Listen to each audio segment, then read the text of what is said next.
बिस्मिल्लाहिर्रहमानिर्रहीम। अस्सलाम वालेकुम। हार्वर्ड एकेडमी की तरफ से आपको वेलकम कहते हैं। सिविल सर्विस के एग्ज़ाम के हवाले से, जिसमें CSS, PMS, federal public service commission के या बाकी भी जितने भी वन पेपर मुख्तलिफ़ गवर्नमेंट की जॉब्स के हवाले से कंडक्ट किए जाते हैं, उनके लिहाज से ये हमारा जो कोर्स हम स्टार्ट करने जा रहे हैं पाकिस्तान अफेयर्स का, ये एक ऐसी सीरीज़ है जिसमें हम कंसेप्चुअल तरीके से चीज़ों को कवर करने की कोशिश करेंगे और पूरी जो पाकिस्तान अफेयर्स के अंदर पाकिस्तान स्टडी के नाम से किसी तरह से भी कोई क्वेश्चन पूछा जाता है तो आप उसको ईज़िली याद भी रख सकें, कंसेप्ट भी बना सकें और कहीं कंफ्यूज हुए बगैर उसको अटेम्प्ट भी कर सकें। तो ये प्रिलिमिनरी जो टेस्ट CSS के लिए कंडक्ट होने जा रहा है और इसके अलावा बाकी भी जितने one paper MCQs type test होते हैं उसके लिए इक्वली वैलिड कोर्स है। तो हम हिस्ट्री की जब बात करेंगे तो पाकिस्तान की हिस्ट्री को समझने के लिए ज़रूरी है कि मोहम्मद बिन कासिम से ही हम स्टार्ट करें। उससे पहले भी हम जा सकते हैं, लेटर ऑन अगर हमें ज़रूरत पड़ी तो हम उससे पहले की भी हिस्ट्री में चले जाएंगे, लेकिन वहाँ से इतना इम्पॉर्टेंट चीज़ें नहीं आती जहाँ से इम्पॉर्टेंट क्वेश्चंस आते हैं। हम पहले उसी को ही फोकस करते हैं। तो मोहम्मद बिन कासिम, जब हम बरसगीर में इस्लाम का नाम लेते हैं तो मोहम्मद बिन कासिम की सबसे पहले तस्वीर हमारे माइंड में आ जाती है। तो मोहम्मद बिन कासिम एक यंग पर्सन थे और जब मुस्लिम उम्मा को उरूज हासिल हो रहा था तो उमैया ख़ानदान से ताल्लुक़ रखने वाला ये जवान था और इसने आके राजा दाहिर से लड़ाई की थी और उसके बैक रीज़न्स भी थी, उन पे भी हम बात करेंगे। लेकिन अगर मोहम्मद बिन कासिम की अगर बात करें तो ये 695 एनोडमाइन में पैदा हुए थे और उसका ताल्लुक़ सकाफ़ी कबीले से था जो कि सऊदी अरब में ताइफ की एक शहर, ये ताइफ की आपको तस्वीर भी नज़र आ रही है, ताइफ से इनका ताल्लुक़ था और सकाफ़ी कबीले से इनका ताल्लुक़ था। और हजाज बिन यूसुफ़ जिनके ये भतीजे थे, हजाज बिन यूसुफ़ ने ही इनको नॉमिनेट किया था और भेजा था। He was raised by his mother and quickly proved to be a valuable asset to his uncle. और यमन के गवर्नर थे मोहम्मद बिन इब्न यूसुफ़, जिसको हजाज इब्न यूसुफ़ भी कहते हैं, हजाज बिन यूसुफ़ भी कहा जाता है। चूँकि इनके वालिद की डेथ हो चुकी हुई थी तो इनकी वालदा ने ही परवरिश की थी और उनकी लुक आफ्टर साथ में उनके अंकल हजाज बिन यूसुफ़ भी कर रहे थे। तो मोहम्मद बिन कासिम जो है उनके अंदर बहुत सारी सलाहियतें थी, जैसे कि इंसाफ पसंद थे, हिज जजमेंट, उसकी सलाहियतें, potential and skills force the ruler to appoint him to the state department, यानी कि उसको रियासती नुमाइंदा भी एक का तकर्रुर उसको दे दिया था उसकी काबिलियत की वजह से। He was also a close relative of Hajjaj bin Yusuf, यानी कि उनके भतीजे थे। As a result of Hajjaj influence the young Muhammad bin Qasim was appointed governor of Persia while still in his teens, यानी कि जब वो अपनी जो 16, 17, 18 साल की उम्र में ही थे तो उस वक्त ही इनको पर्शिया, यानी कि जिसको हम ईरान कहते हैं, ईरान का उनको गवर्नर बनाया था। And he crush the rebellion in that region, जहाँ कहीं पे भी इस्लाम या मुसलमानों के ख़िलाफ़ बगावत होती थी तो उसमें उसको इन्होंने कुचल दिया था। There is also a popular legend that he is a Hajjaj bin Yusuf son in law, यानी कि हजाज बिन यूसुफ़ ने अपनी बेटी का रिश्ता भी मोहम्मद बिन कासिम को उनकी सलाहियतों की वजह से दिया था। और इसके बाद आ जाती है अगली, he conquered the Sindh and Punjab regions along the Indus river for the Umayya caliphate, यानी कि उमैया ख़ानदान का जब इक़्तिदार चल रहा था तो उस वक्त जो दरिया सिंध है उसके साथ साथ जो इलाके आते हैं कुछ सिंध के और कुछ पंजाब के, उनको इन्होंने आके फ़तह किया था और ये वजह क्या थी, लड़ाई क्यों हुई थी, ब्रीफली वो भी पता होना चाहिए। The conquest of India had both immediate and long term causes, इसकी वजूहत भी थी क्यों यहाँ पे मोहम्मद बिन कासिम को आना पड़ा। Arabs conducted business in India and eastern Asia, यानी कि मोहम्मद बिन कासिम के आने से पहले इनका ये रूट था, सऊदी अरब के जो ताजिर थे वो यहाँ पे आके एशिया में बिज़नेस करते थे।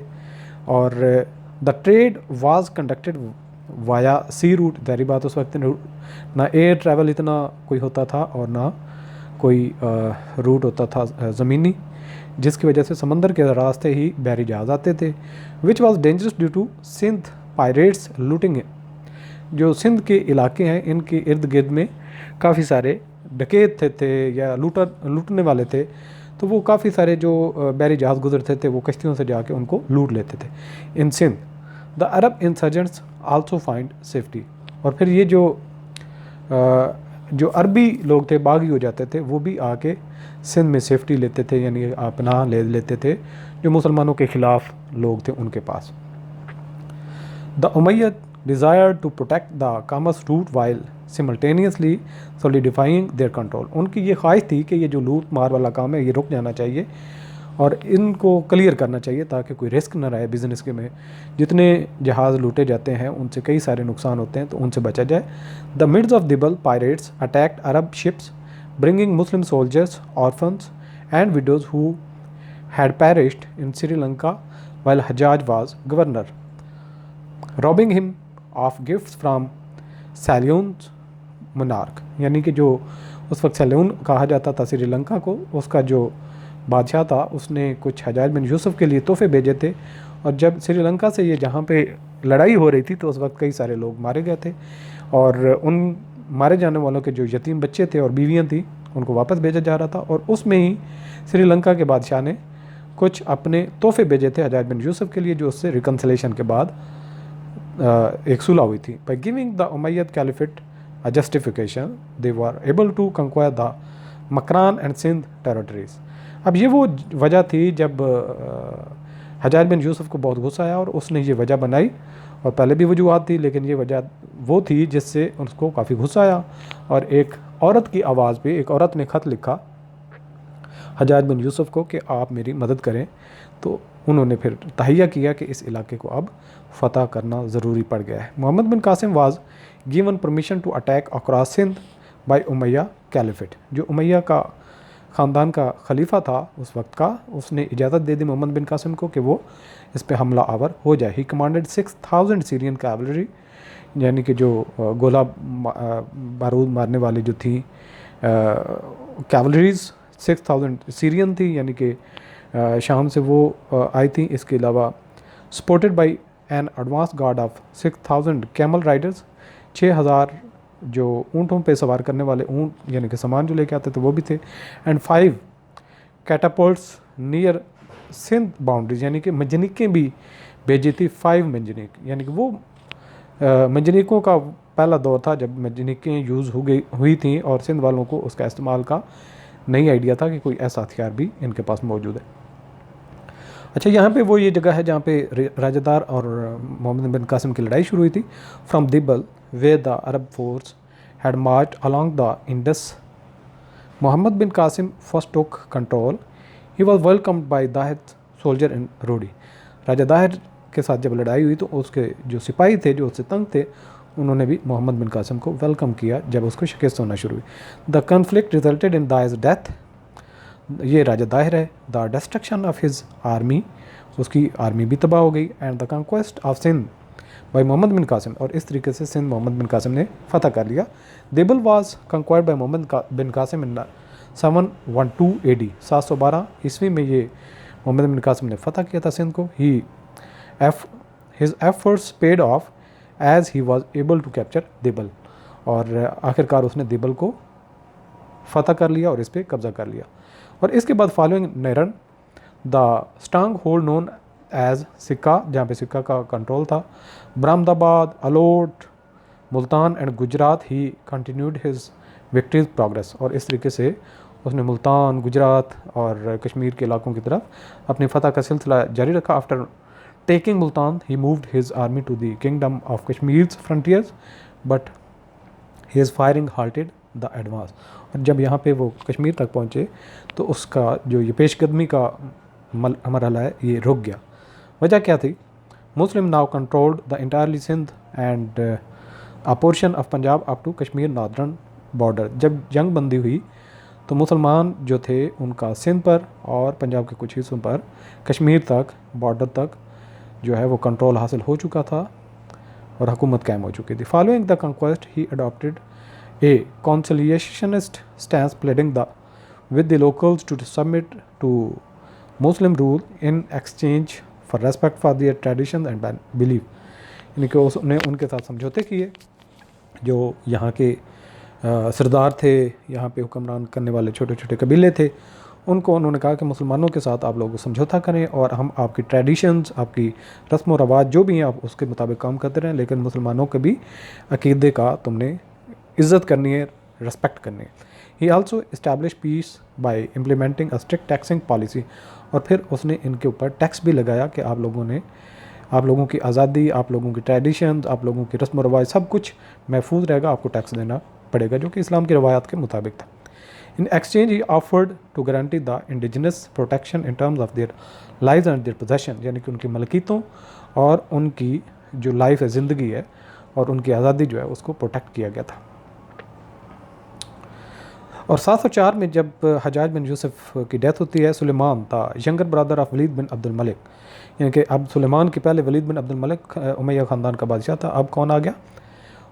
सुलेमान बिन अब्दुल मलिक। उसने took over as caliph after Walid passing. यानी कि वलीद की जब डेथ हुई तो सुलेमान हुकूमत में आ गया। ही वाज फिरोशियस फू ऑफ हजाज फैमिली। वो जो वही था वहीद बिन सलमान बिन अब्दुल मलिक, वो इसका हजाज बिन यूसुफ के ख़ानदान का काफ़ी दुश्मन था, उसको नापसंद करता था। हजाज बिन यूसुफ मीन के मोहम्मद बिन कासिम उसका भतीजा था, दोनों उसके निशाने पे आ गए। He thought of Mohammad bin Qasim from he thought of Muhammad bin Qasim from Sindh, who carried out commands as a general should. He was executed on July 1815। यानी कि उसने अपने हिसाब से उसको वापस बुलाया और उसको निशाना बनाया और उसको अल्टीमेटली जो है कहा तो ये जाता है कि उसको ऊँट की जो एक खाल होती है उसके अंदर बंद करके कैदी बनवा के जो लेके गए थे और उसकी इसी तरह से ही डेथ हो गई थी। और इस तरीके से 18 जुलाई 715 एनो डिमाइन की उसकी डेथ हो गई when he return at the age of 20। और उस वक्त जब उसकी डेथ होती है तो ये 20 साल का हो चुका था। तो ये था मोहम्मद बिन कासिम जब सिंध में आए और उन्होंने किस तरीके से अपनी हुकूमत कायम की और उनकी अल्टीमेटली डेथ कैसे हुई और उमैया ख़ानदान के बादशाहत का निज़ाम में तब्दीली उनकी जो ज़वाल का एक वजह बनी। तो ये शॉर्टली था, बाकी डिटेल में हम जाएँ तो जंगें और कैसे हुई, लड़ाई कैसे हुई, कितनी डिटेल थी हुई, वो बहुत लंबी बातें हो जाती है, लेकिन हम टू द पॉइंट चीज़ों के साथ रहेंगे ताकि आप चीज़ों को याद रख सकें। अगले लेसन में मिलते हैं। अल्लाह हाफ़िज़।